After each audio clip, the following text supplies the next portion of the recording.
Assalamualaikum warahmatullahi wabarakatuh. Selamat datang kembali, sahabat beriman.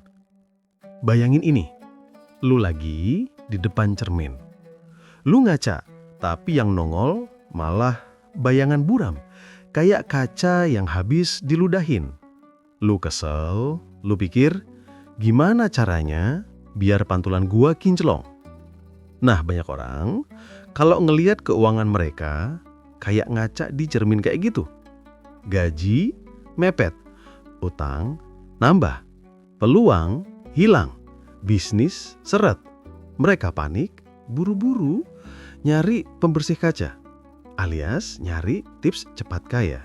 Ikut seminar motivasi, baca buku finansial, dengerin motivator yang suaranya kayak dipoles autotune. Tapi masalahnya bukan di kacanya, bro. Masalahnya di sumber cahayanya. Dan sumber cahaya itu energi lu sendiri. Pertanyaannya, kok bisa energi pengaruhi keuangan? Nah, disinilah lu bakal ngerasain tamparan realitas. Karena nyatanya, duit itu bukan cuma sekedar angka di rekening. Duit itu getaran. Duit itu hasil pantulan dari pola energi yang lu pancarin tiap hari. Kalau frekuensi lu masih mentok di gelombang miskin, ya duit bakal males mampir.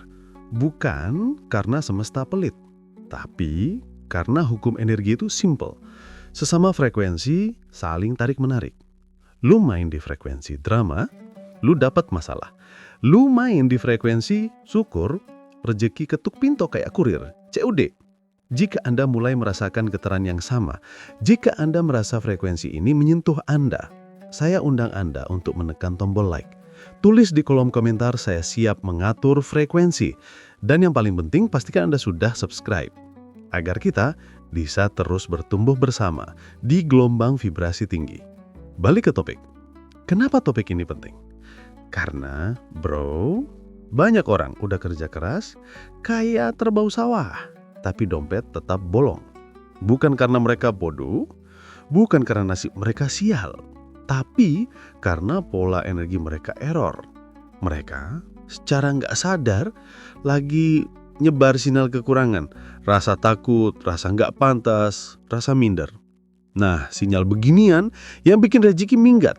Makanya lu sering lihat orang yang kerjanya santai, malah duit ngalir terus. Itu bukan sekedar hoki. Itu pola energi yang udah sinkron sama hukum tarik-menarik. Rezeki itu kayak air, bro. Dia ngalir ke tanah yang meresat, bukan ke tanah yang keras menolak. Akar masalahnya bukan di sistem nabung lo, tapi di sistem energi internal lo. Ujangan leluhur juga udah lama ngomong begini. Harta itu bukan datang karena kerja, tapi karena pantesnya hati. Maksudnya bukan malas kerja, tapi kerja doang gak cukup kalau energinya masih bocor. Kerja keras tanpa kerja cerdas spiritual. Sama kayak ngisi air ke ember bocor. Capek, bro. Jadi di video ini kita bakal ngebongkar gimana caranya lu bisa mengubah pola energi keuangan lu. Bukan pakai jampi-jampi, tapi lewat penyadaran, sinkronisasi hukum semesta, dan teknik konkret yang lu bisa praktekin langsung habis nonton. Karena ketika pola energi lu benar, duit datang bukan karena lu ngemis, tapi karena lu jadi magnetnya. Oke, sekarang kita masuk ke jeroan mainannya. Ini bukan ilmu baru, bahkan sejak zaman para leluhur kita. Dari kebijaksanaan timur sampai filsafat barat, udah banyak yang sadar bahwa uang itu bukan sekedar benda mati, tapi bagian dari sistem energi yang lebih gede. Di India ada namanya prana, di Cina ada kekci. Di Nusantara, para leluhur kita nyebutnya daya hidup atau kekuatan batin. Intinya sama, bro. Semua makhluk hidup beroperasi di bawah pengaruh energi yang bergerak, mengalir, dan beresonansi. Bahkan dalam ajaran Islam pun sudah lama diingatkan bahwa rezeki seseorang itu datang dari arah yang tak disangka-sangka ketika hatinya bergantung pada Allah, bukan pada usaha semata. Sekarang kita zoom in ke filsafat barat. Stoikisme misalnya. Para stoikik seperti Marcus Aurelius mengejarkan yang bisa lu kontrol itu bukan kejadian di luar. Duit, pasar, nasib, semua itu liar. Tapi respon batin lu, itulah yang menentukan hasil akhirnya. Karena kalau batin lu kalut, semua peluang bagus kelihatan kayak bencana. Sebaliknya, kalau batin lu tenang, masalah pun kelihatan kayak peluang. Masuk ke era modern, psikologi positif muncul. Riset membuktikan pola pikir optimis bukan sekedar gaya, tapi ngaruh langsung ke kualitas hidup. Orang yang mampu menjaga vibrasi syukur, harapan, dan keikhlasan cenderung lebih banyak ketemu peluang. Kenapa? Karena otaknya terlatih melihat celah, bukan sekedar dinding. Sekarang kita masuk ke sains energi. Fisika kuantum udah lama nggak bongkar bahwa di balik segala bentuk materi, termasuk uang, itu cuma kumpulan partikel yang bergetar. Semuanya cuma bentuk frekuensi, dan frekuensi itu nyambung ke vibrasi kesadaran manusia. Dr. David Hawkins dalam tabel peta kesadaran nunjukin tiap emosi manusia punya skala vibrasi. Rasa takut, rasa bersalah, iri hati itu frekuensinya rendah. Sementara syukur, cinta, ikhlas itu tinggi. Nah, frekuensi itu ngatur sinyal apa yang lo pancarin ke semesta. Makanya hukum tarik-menarik itu bukan mistis, tapi udah relevan secara ilmiah. Dalam spiritualitas Islam, lu diajarin soal husnuzon, bersangka baik kepada Allah. Ini bukan sekedar sikap mental, tapi kondisi vibrasi batin. Ketika lu husnuzon, lu lagi naikin frekuensi keimanan lu. Dan ketika lu naik, rezeki pun ikut nyambung ke frekuensi itu. Rezeki itu bukan cuma tentang kerja keras, tapi juga tentang bagaimana Allah memperjalankan sebab-sebabnya. Sekarang kita buka bor masuk ke akar masalahnya.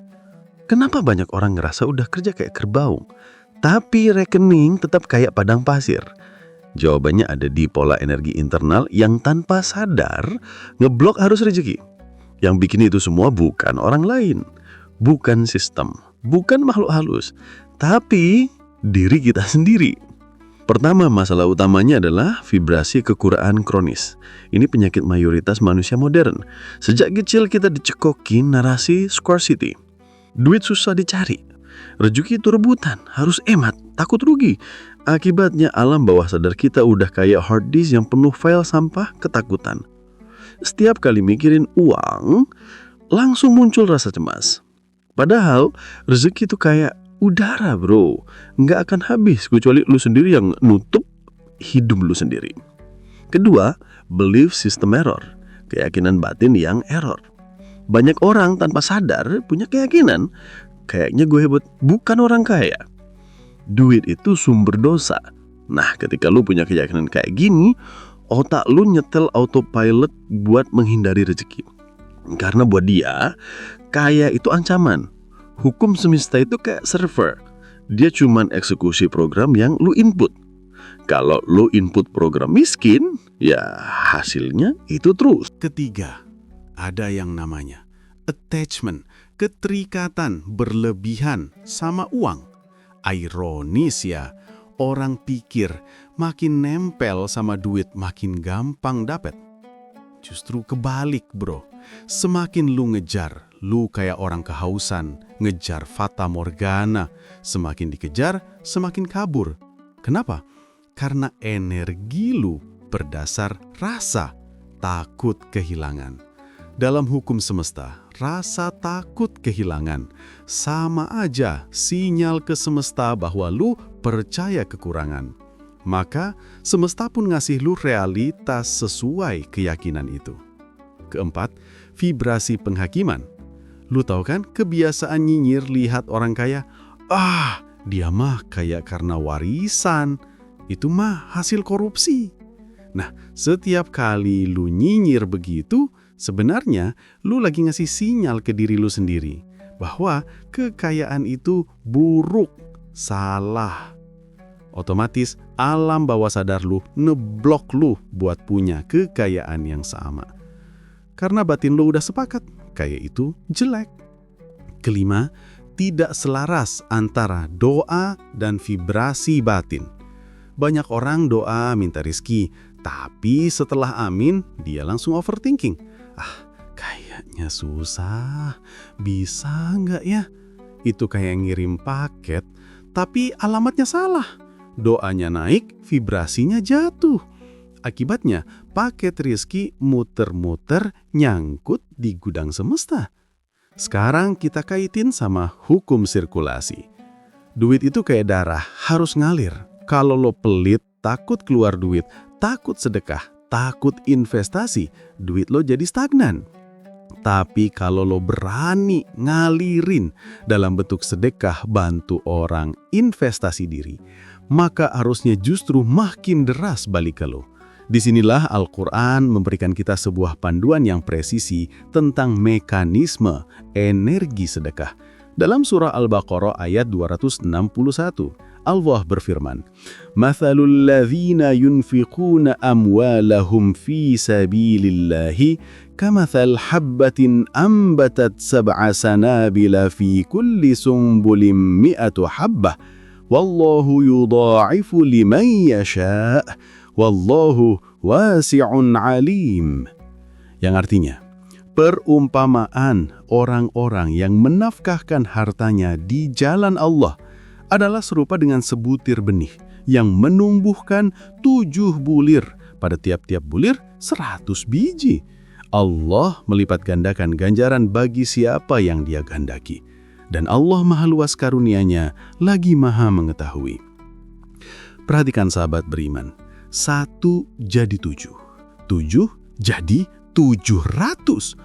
Ini bukan sekedar janji manis, ini adalah mekanisme fisika spiritual. Sedekah adalah cara tercepat untuk mengaktifkan hukum sirkulasi.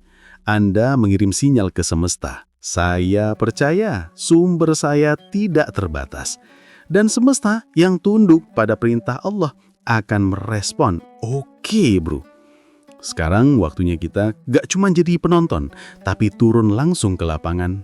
Lu udah paham kenapa pola energi lu bisa buntu? Nah, sekarang gua kasih lu toolbox buat ngebenerin pola energi lo. Ini langkah-langkah real, konkret.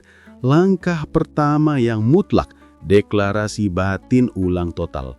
Setiap pagi begitu lu melek mata, sebelum buka handphone, sebelum overthinking menyerang, lu duduk sebentar. Tarik napas dalam-dalam.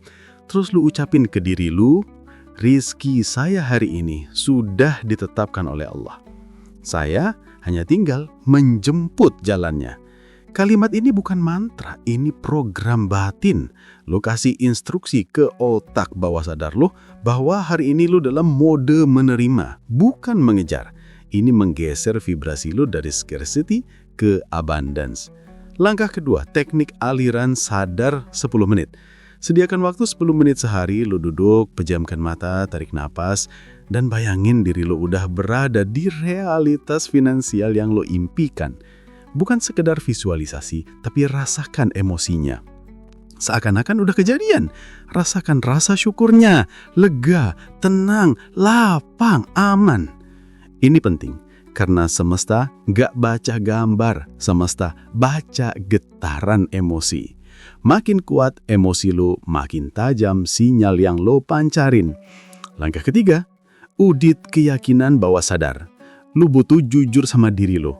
Apa aja keyakinan negatif yang selama ini lo pelihara? Duit susah dicari, bisnis itu beresiko, saya bukan tipe orang kaya. Tulis semua di kertas, lalu lo coret satu persatu. Dan ganti dengan kalimat tandingannya. Duit susah dicari, lu ganti. Rizki Allah itu luas, tak berbatas. Lakuin ini tiap hari biar otak lo dapat program baru. Langkah keempat, jalankan ritual syukur agresif. Setiap hari wajib, minimal sebelum tidur tulis minimal 5 hal yang lo syukuri hari itu. Sekecil apapun, bahkan kalau lo cuma bisa nulis masih bisa napas, itu udah cukup. Kenapa? Karena syukur itu magnet paling kuat buat narik keberlimpahan. Lu latih otak lu buat fokus ke yang udah ada, bukan ke yang belum ada.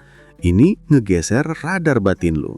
Langkah kelima, aktifkan hukum sirkulasi secara sengaja. Setiap kali lu dapat penghasilan berapapun itu, biasakan sisihkan sebagian buat sedekah. Di awal, bukan di akhir. Ini bukan sekedar ibadah, ini teknik energi. Saat lu ngeluarin, lu sedang bikin arus, jangan nunggu kaya dulu buat sedekah. Justru sedekah kecil di fase sulit punya energi spiritual yang jauh lebih kuat. Langkah keenam, jaga kebersihan energi harian.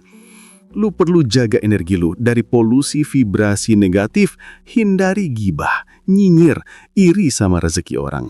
Hindari overthinking, kecemasan, berita toksik, drama, media sosial. Setiap kali lu terpancing, lu sebenarnya lagi nurunin vibrasi sendiri.